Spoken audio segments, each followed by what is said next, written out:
देखेंगे कि अब हम बात करते हैं आज क्लास टेंथ, क्या है, क्लास टेंथ के सभी इम्पोर्टेंट ऑब्जेक्टिव को हम लोग बात करेंगे। ठीक है, तो आप लोग देखेंगे कि ये किस तरह सॉल्व होता है। तो जैसा कि आप क्वेश्चन देख रहे हैं कि क्वेश्चन कह रहा है कि उस बिंदु -3 किस पद में होंगे, ऐसा पूछ रहा है। तो आपको ये पहले समझना पड़ेगा कि किस क्वाड्रेंट का है। तो ये जो है आपका क्वेश्चन है क्वाड्रेंट निर्देशांक ज्यामिति का। तो इसमें सबसे पहले हम लोग आपको क्वाड्रेंट बना के दिखा देते हैं।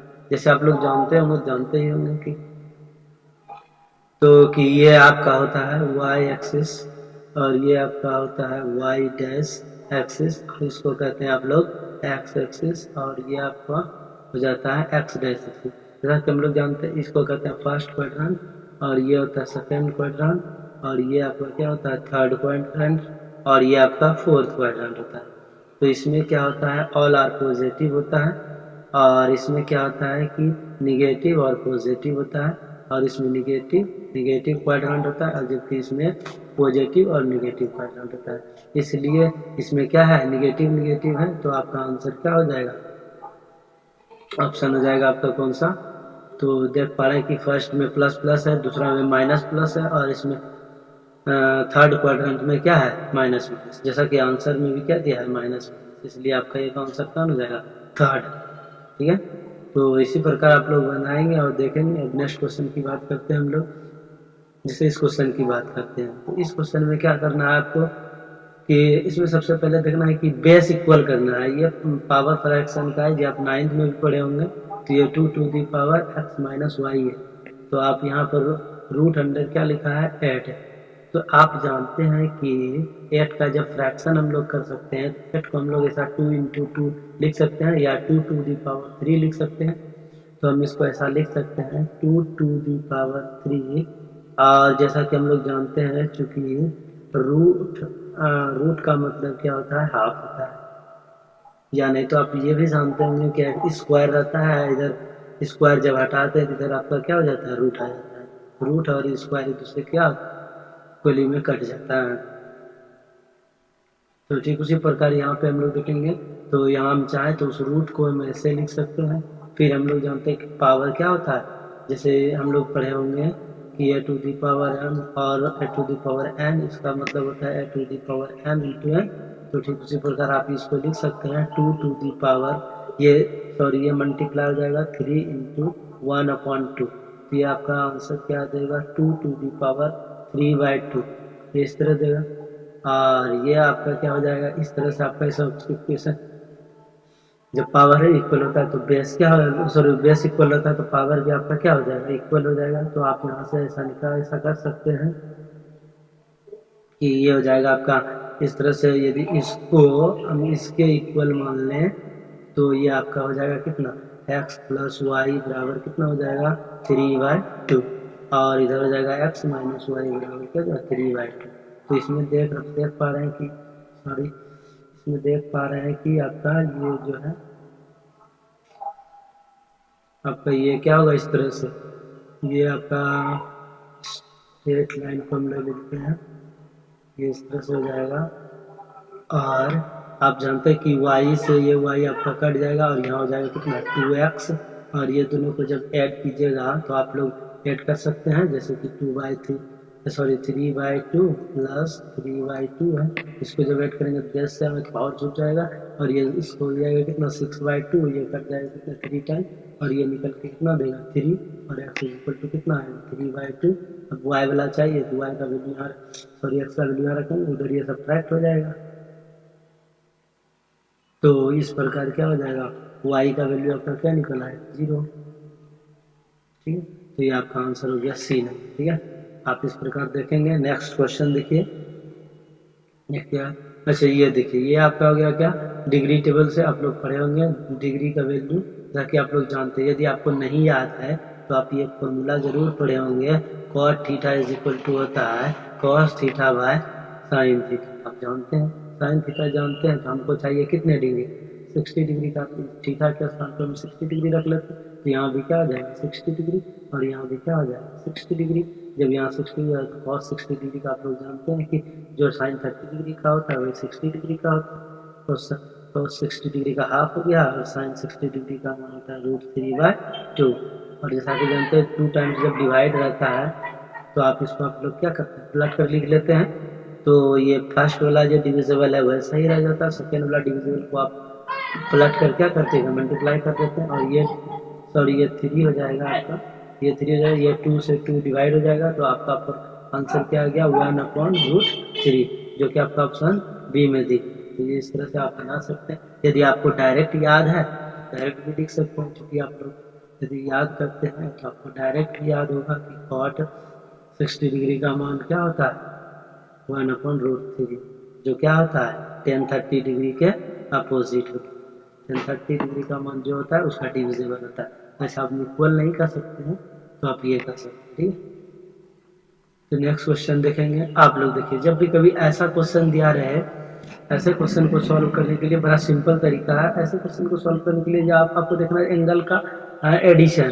यदि एंगल का एडिशन जो है, इन दोनों का सम आपका 90 डिग्री यदि आ जाए,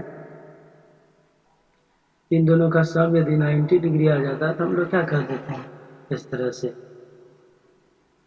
इसका वैल्यू तो इस तरह से 90 डिग्री 1, इसका कितना हो जाएगा साइन है। तो सॉरी, ये दोनों डिफरेंट रहता और ये 90 डिग्री होता तो इसका वैल्यू 1 आ जाता है।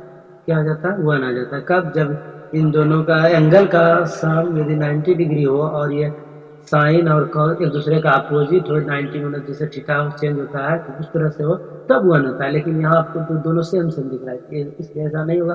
तो इस कंडीशन में आप क्या कीजिएगा, इस कंडीशन में किसी एक को आप बदल सकते हैं। तो इसको लिख सकते हैं sin 90 - 29, sin 90 डिग्री - 29 डिग्री। तो ये इतने हो गया।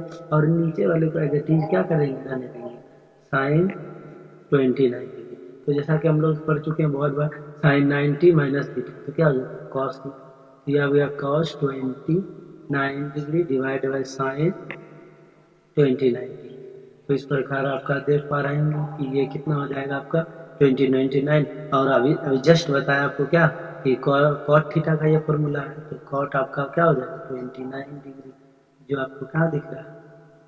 तो cot आपको नहीं दिख रहा। cot जब नहीं दिख रहा है तो इसमें क्या करना होगा, टेन लाना पड़ेगा। तो इसके लिए हमको क्या करनी चाहिए, लोअर वाले को चेंज करना है। तो ये हालांकि ये रॉन्ग नहीं है, ये भी आपको सही है। ये आप इसको दूसरे तरह से आप देख सकते हैं। यदि साइन को हम 60 डिग्री रख लें, सॉरी साइन को 61 डिग्री यदि रख लेते हैं, साइन 61 डिग्री डिवाइड बाई कितना लेते हैं, साइन को बदल लेते हैं, साइन इधर वाले को साइन 90 - 61 डिग्री। तो इस प्रकार क्या हो जाएगा, ये साइन 61 डिग्री डिवाइड बाई क्या हो जाएगा साइन यानी cos 60 डिग्री, cos 61 डिग्री। तो इस तरह साइन 90 का cos थीटा होता है तो cos 60 डिग्री हो गया। तो इस प्रकार हो जाएगा आपका क्या tan 61 डिग्री। यह क्या तो आप tan 61 डिग्री आप इस प्रकार क्या हो जाएगा बी नंबर ऑप्शन। तो आप इस तरह से आप सॉल्व कर सकते हो, ठीक है। ये आपका जो है कि ये इस तरह से आपको ये भी रख सकते हैं चाहे तो आप, नहीं तो अन्यथा ये आपका यदि ऑप्शन में ये मिलता ध्यान, हालांकि ये cot है हम इसका अपोजिट कर सकते हैं। तो ये इस तरह से। नेक्स्ट क्वेश्चन देखिए, ये आपको बड़ा सिंपल क्वेश्चन लग रहा है कि यहाँ पर क्या कर रहे हैं, इसका वैल्यू पूछ रहा है। उसका वैल्यू निकालना बड़ा आसान है। जैसा कि आप थीटा वैल्यू भी दे ही दिया है तो आपको सॉल्व करना है। आपको किसका मान बताना है 2 cos 2 थीटा का वैल्यू बताना है। जबकि हम थीटा है, थीटा इज इक्वल टू आपको दे दिया 30 डिग्री। तो आपको कुछ नहीं करना है, ये 2 तो 2 इंटू तो इंटू और cos 2 फिर इंटू कितना, ये एंगल है जिसको मल्टीप्लाई 30 किया। इसको सॉल्व आप कीजिएगा, ऐसे सॉल्व कीजिएगा तो ये कितना आ जाएगा 2 तो ये 2 रहेगा ही, और ये cos तो cos, और इनको आप क्या कर सकते हैं 60 डिग्री। अब cos 60 डिग्री का मान याद है, डायरेक्ट लिख सकते हैं। cos 60 का मान क्या होता है हाफ, और इस तरह से आपका क्या 1, जो कि ऑप्शन में किसमें देंगे 5। तो ये इस तरह से आप बना सकते हैं। नेक्स्ट क्वेश्चन देखिए, अब इस क्वेश्चन में क्या है कि आप कभी कभी हम लोग का ये क्वेश्चन इस तरह से सेटिस्फाई हो जाता है कि हम लोग जैसा जानते हैं, यदि इस तरह से सेटिस्फाई होता है तो ठीक है, पहले हम लोग हीट एंड ट्रायल लगाते हैं। ऐसे सब मेथड में हीट एंड ट्रायल का क्या ट्रिक है कि आप ये जानते हैं कि tan theta is equal to होता है साइन थीटा बटे कितना कॉस थीटा, तो और अब टेन थीटा बराबर आपको दिया है कितना 12/5। ऐसा हम करेंगे, हम चाहेंगे कि ये साइन का वैल्यू हो जाए और ये कॉस का वैल्यू हो जाए, लेकिन क्या इस तरह से ऑप्शन है? नहीं है। तो ये आपका मेथड मेरा क्या हो जाए, ये इस तरह से मेरा मेथड क्या रॉन्ग हो जाएगा। लेकिन ये जब बड़े वाले सवाल बनाना है तब, लेकिन आप इस तरह से अब इसको कैसे बनाना है तब आपको इस तरह से सोचना पड़ेगा कि tan theta is equal to 12/5 और 12/5 को साइन थीटा बराबर पी बाई बी होता है, आप लोग जानते हैं टेन थीटा बराबर पी बाई बी। तो आपको यहाँ से पी का वैल्यू हो गया ये 12 और बी का वैल्यू क्या हो गया 5। तो हमको चाहिए एच का वैल्यू, एच का वैल्यू तो आप लोग जानते हैं पाइथागोरस फॉर्मूला से। पाइथागोरस क्या कहता है, इन दोनों का स्क्वायर का सम जो है क्या एच के इक्वल होता है। तो यहाँ पर हो गया पी स्क्वायर प्लस क्या कर सकते हैं बी स्क्वायर। इस तरह से आप जब इसको सॉल्व करते हैं तो कितना आता है बरबारे 44 144 और 55 25। जब दोनों को ऐड आप कीजिएगा तो कितना आ जाएगा 169, जो किसका है। तो जब भी रूट्स में कभी सॉल्व करते हैं तो क्या आता है ये प्लस माइनस 30, लेकिन हम लोग क्या करते हैं ये आपको ये सभी एक तरह से जब आप समझते हैं, इसके पहले प्रूफ के बारे में सोचिएगा तो ये राइट एंगल ट्रायंगल का क्या होता है साइन होता है, इसलिए ये कभी निगेटिव नहीं हो सकता। इसलिए हम ऐसा कर सकते हैं कि sine theta is equal to कितना हो गया, sine theta is equal to कितना हो, साइन थीटा बराबर p by h, sine theta बराबर पी बाई एच। तो पी का वैल्यू कितना है 12, एच का वैल्यू कितना है 30। 12/13 कहाँ है भाई ऑप्शन बी। इस तरह से आप सॉल्व कर सकते हैं। हालांकि ये आप तो बताएं, ये ऐसा तब करते हैं जब आपको बड़ा सवाल दिया जाएगा। चलिए नेक्स्ट क्वेश्चन देखिए, इसमें आपको बोल रहा है क्या अर्धगोले का कुल पृष्ठीय क्षेत्र। यदि आप अर्धगोले का कुल पृष्ठीय क्षेत्र, ये आप लोग क्या कर लीजिए होमवर्क में, क्योंकि ये आप लोग को करना बहुत आसान है, सिर्फ फॉर्मूला लगाना है अर्धगोले का और आपका यहाँ बन जाएगा। इसलिए आप ये खुद से कोशिश कीजिए क्या बनाने के लिए, नहीं तो फिर दोबारा कमेंट कीजिए जवाब दीजिए, फिर हम लिख बना देंगे। और ये भी कुछ उसी प्रकार है, ये समद्विबाहु त्रिभुज का एंगल होता है। समद्विबाहु त्रिभुज का एंगल जब कब इक्वल होगा कितने डिग्री का, तो ये भी आप लोग होमवर्क लिखेंगे। और हम चाहते कि कम समय में और ज़्यादा से ज़्यादा क्वेश्चन हो, इसलिए आप ये ट्राई करते हैं। नहीं बनेगा तो जरूर बताएंगे। चलिए ये देखना है, ये क्या कर रहा है आपको मूल बिंदु से दूरी क्या करना है, ताकि मूल बिंदु की बात हम कर लें तो ये मूल बिंदु निकालना बड़ा सिंपल है। मूल बिंदु आप लोग जानते ही होंगे, ये मूल बिंदु कुछ इस प्रकार होता है कि सबसे पहले आप जो ये क्वाड्रांट बनाते हैं और क्वाड्रांट का जो ओरिजिन होता है, ये ओरिजिन इसको कहते हैं आप मूल बिंदु। ओरिजिन का क्वाड्रांट हमेशा क्या होता है 0 0। यदि आपको याद है तो अच्छी बात है, नहीं याद है तो आपको क्या करना पड़ेगा बनाना पड़ेगा। और जैसा कि मूल बिंदु का भी फॉर्मूला जानते हैं, मूल बिंदु का फॉर्मूला लगा सकते हैं।